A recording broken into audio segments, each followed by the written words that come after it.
نحمده ونصلي على رسوله الكريم اما بعد فاعوذ بالله من الشیطان الرجیم بسم اللہ الرحمن الرحیم۔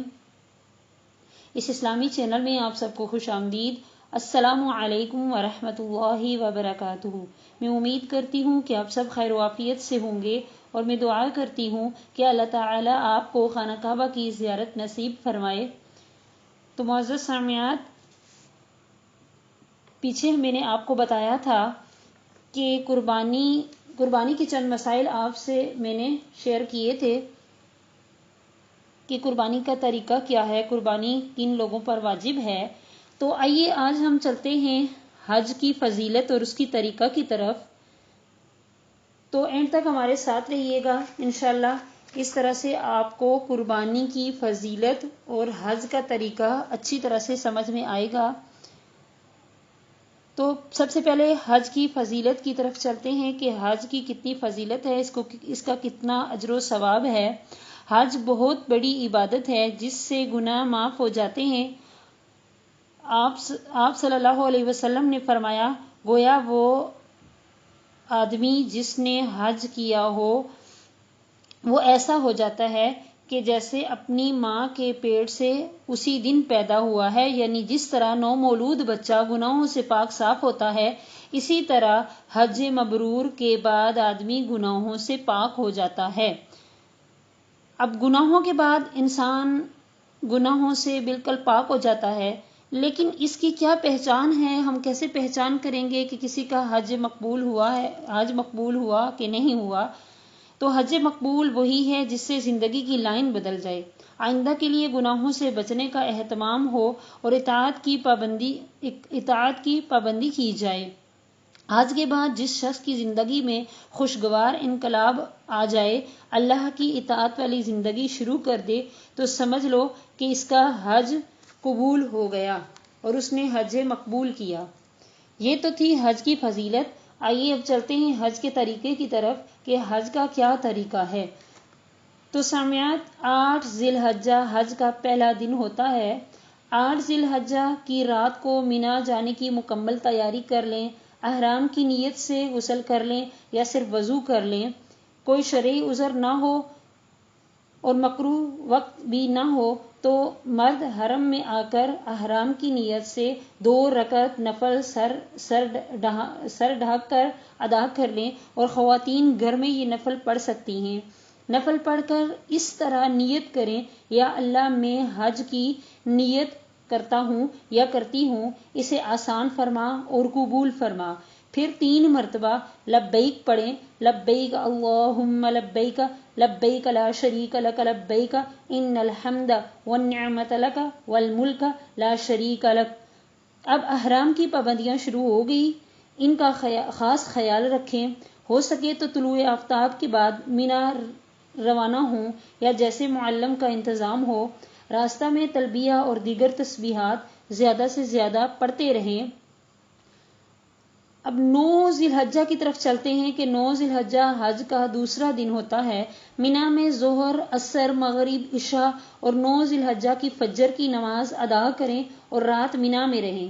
ہو سکے تو نماز فجر مینا میں ادا کریں، تکبیر تشریق کہیں، لبیک پڑھیں اور عرفات کے لیے روانہ ہو جائیں۔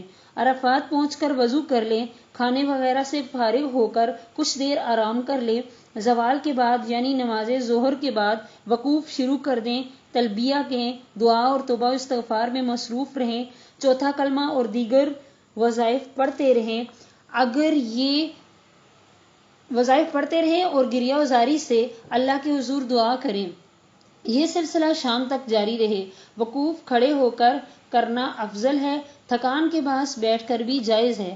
اپنے قیام کی جگہ ظہر کی نماز ظہر کے وقت اور عصر کی نماز عصر کے وقت اذان اور اقامت کے ساتھ باجماعت ادا کریں، اور دونوں نمازوں کے بعد تکبیر تشریق کہیں۔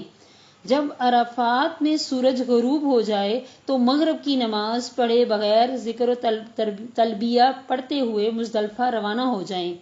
مزدلفہ پہنچ کر عشاء کا وقت شروع ہو جانے پر مغرب اور عشاء کی نماز ملا کر ادا کریں۔ دونوں نمازوں کے لیے صرف ایک اذان اور ایک اقامت کہی جائے۔ پہلے مغرب کے فرض باجماعت ادا کریں، پھر تکبیر تشریق اور لبیک کہیں، اس کے بعد فوراً عشاء کے فرض باجماعت ادا کریں، اس کے بعد بھی تکبیر تشریق کہیں، پھر عشاء کی سنت اور وتر پڑھ کر مغرب کی 2 سنت ادا کریں، یا عشاء کے فرض پڑھ کر پہلے مغرب کی 2 سنت ادا کر لیں اور اس کے بعد عشاء کی سنتیں نفل اور وتر ادا کریں۔ یہ رات بڑی مبارک رات ہوتی ہے، اس میں ذکر، درود شریف، تلاوت، استغفار اور تلبیہ پڑھیں اور خوب دعا کریں۔ کچھ دیر آرام بھی کر لیں۔ مزدلفہ سے موٹے چنے کے برابر کنکریاں فی آدمی چن لیں۔ صبح صادق ہونے پر فجر کی نماز پڑھیں اور وقوف کریں۔ مزدلفہ میں وقوف کرنا واجب ہے۔ جب سورج نکلنے والا ہو تو منا روانہ ہو جائیں۔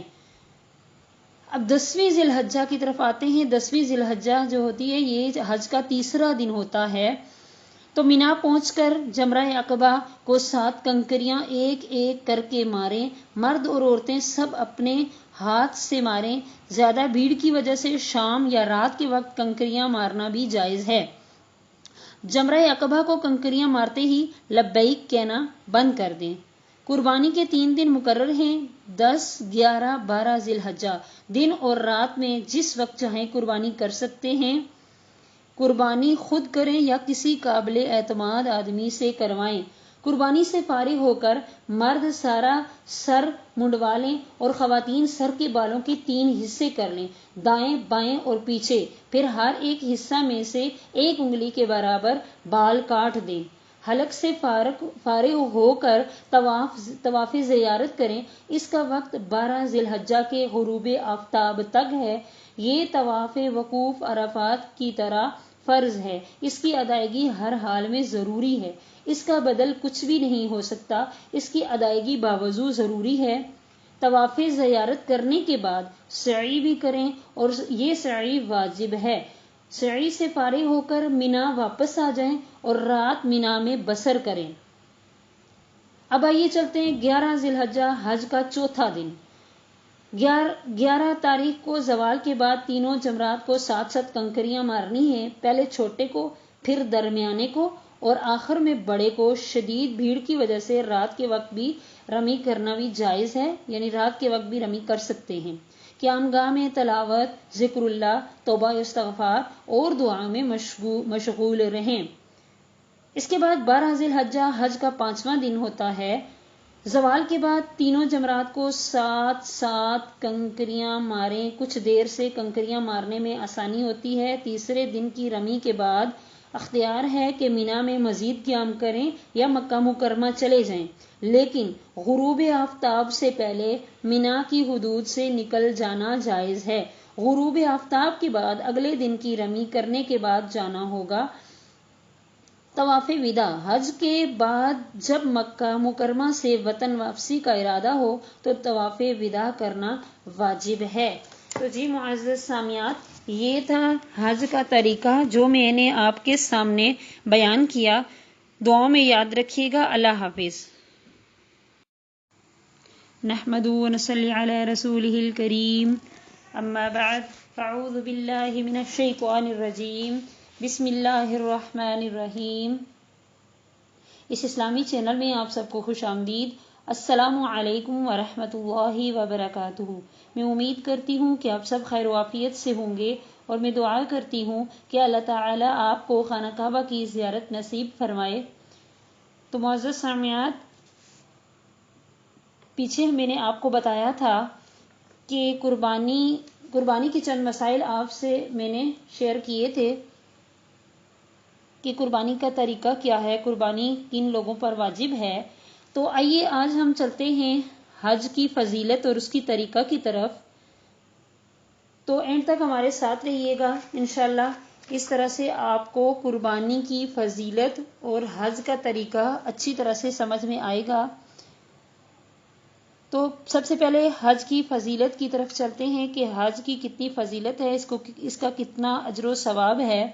حج بہت بڑی عبادت ہے جس سے گناہ معاف ہو جاتے ہیں۔ آپ صلی اللہ علیہ وسلم نے فرمایا، گویا وہ آدمی جس نے حج کیا ہو وہ ایسا ہو جاتا ہے کہ جیسے اپنی ماں کے پیٹ سے اسی دن پیدا ہوا ہے، یعنی جس طرح نومولود بچہ گناہوں سے پاک صاف ہوتا ہے، اسی طرح حج مبرور کے بعد آدمی گناہوں سے پاک ہو جاتا ہے۔ اب گناہوں کے بعد انسان گناہوں سے بالکل پاک ہو جاتا ہے، لیکن اس کی کیا پہچان ہے؟ ہم کیسے پہچان کریں گے کہ کسی کا حج مقبول ہوا کہ نہیں ہوا؟ تو حج مقبول وہی ہے جس سے زندگی کی لائن بدل جائے، آئندہ کے لیے گناہوں سے بچنے کا اہتمام ہو اور اطاعت کی